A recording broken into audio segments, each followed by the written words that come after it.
What's going on, Port fans? Welcome back to another video on the channel. Today we're going to review Port Adelaide's draft hand for 2022. The three picks that we used for picks 36, 53 and 59 in the end, picking up some key parts of our field that we need to fill. We've identified some key issues that we needed to get fixed up, and with the three talents that we've picked up last night, I think certainly they do fill those voids. So very much looking forward to getting to know the players across their first year and also their reactions. We're going to have a look at today as well, and for them joining Port Adelaide. So let's get straight into it and talk about Port Adelaide's 2022 AFL Draft period. The draft, the night that goes for about 17 hours long. Picks 22 to 59 were pretty much done. It was all still going by 11 o'clock at night, I reckon. I do apologise firstly before I get into the details of our new draft picks for the timing of this video, and also the lack of build up with the draft on the channel. It's been a pretty hectic last 2 weeks for myself with a lot of events and stuff like that happening. So I do apologise for that in advance, but definitely we're going to go into detail today to talk about these draft picks. So let's get into it. Pick 36 was our first pick for the night. It was pushed back due to all the academy picks and the matching of father-son picks and all of that happened. So we got to our first pick, and Tom McCallum was our first pick for the night. A tall defender at 192 centimetres, weighing about 82 kilos. He's from Tasmania, played for the Tasmania Devils, and it was picked by Port to identify that we need some tall defenders in our list. And I think 192 centimetres probably identifies not quite as much as the tall defender as I would have liked in terms of build and manning, but he has the capability to be pretty versatile in terms of playing small or tall, which is fantastic. Looking at as well as some of his good attributes that he's got. He's got a lot of speed. He's got a capacity to run as well. So combine that with his speed and the continual burst that he can have running with his opponent, it very much is a handy thing for being a key defender. So for him to be able to have that aspect with him is fantastic. And I think as well, being able to play on a tall or a small is probably something I reckon we actually might lack a little bit more. I know Tom Jonas can do that job quite well, Ryan Burton too. But having that depth and having these areas covered in case of an injury, and who knows what Tom McCallum can do. Next year we may be able to make a debut. You just don't know. I think as well he's been likened to someone like a Tom McCartan from Sydney, which is fantastic. I think we're having that kind of build and that kind of player definitely is a good one to keep in the back seat in case we need to change the driver. So. And it was coming handy as well for the Port Magpies. I think there's been a lot of a push for the Magpies to have that depth and have that capability to be covered in their aspects as well, and be a lot more competitive in 2023. So Tom McCallum can definitely fill that void, and I'm looking forward to seeing what he can bring. The Tassie boy as well, so something a little bit different for our list.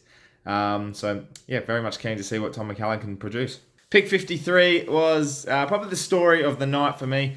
Tom Scully. I didn't realise we were picking up a number one pick from the D's back in 2009. I then had to recheck and look at, it wasn't the Tom Scully we're all probably thinking about. But nonetheless, a 203 centimetre key forward is absolutely fantastic for our stocks. I know we've got, an Ollie Lord standing in the wings. We've got an aged Charlie Dixon, a prime Todd Marshall, Jeremy Finlayson.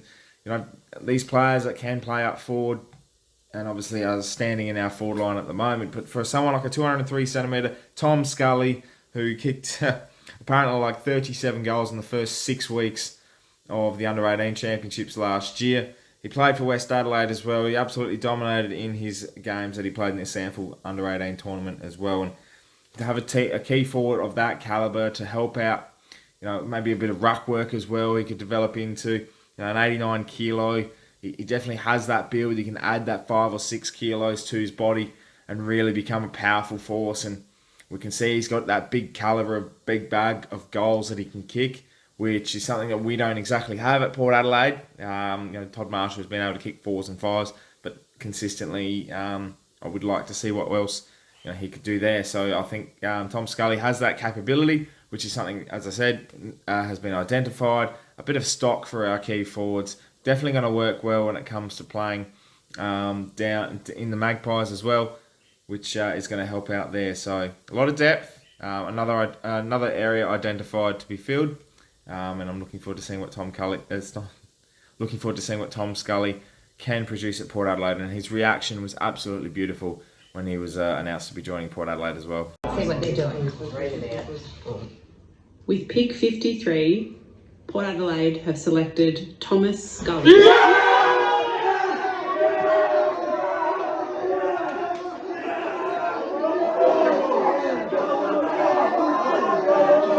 Pick 59 came along, and it was Kyle Marshall that was called out. Another Marshall joining the Port Adelaide Football Club. Holla for a Marshall. It's going to be absolutely fantastic to see what he can bring to the footy club as well. Another tall defender, another South Aussie boy. He's 201 centimetres. I was talking about before how having a key tall defender is so crucial for Port. That's exactly what we need. 201 centimetres, big bulky bloke at 84 kilos. Tall defender is going to be able to stand those big monsters and really produce something that's going to be able to defend.